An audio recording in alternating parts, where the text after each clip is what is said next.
If you couldn't tell, we're officially in the thick of summer, and while that means more fun in the sun, it also increases our odds of a nasty burn. Thankfully, we have tools like sunscreen to prevent that from happening in the first place, but many Americans are not lotioning up as often as they should be. Fox 5's Richard Giacovis takes a closer look at why. Summer is in full swing, and that means more trips to the pool and the beach. But convincing Americans to lather up the sunscreen has proven to be problematic. Sun exposure is the most preventable risk factor for skin cancer.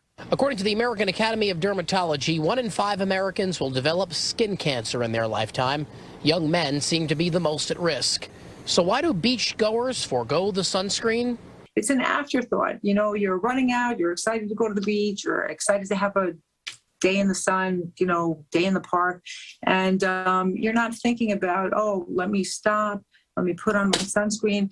I know it becomes a little bit of a chore for people. Dermatologist Dr. Athena Kaporis says European countries, in fact, have better sunscreen than leading U.S. brands. They last longer and are more comfortable to wear. But that doesn't mean U.S. sunscreens aren't effective. They're a little more elegant, cosmetically elegant. But that aside, we do have very, very effective sunscreens. And there are ways to get sunscreens to rub in nicely.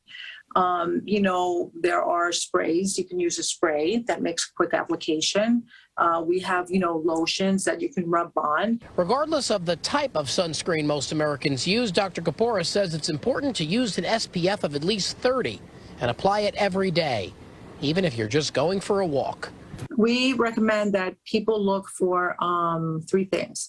Broad spectrum, which means that you are protected against the ultraviolet A and ultraviolet B rays, an SPF of 30 or higher.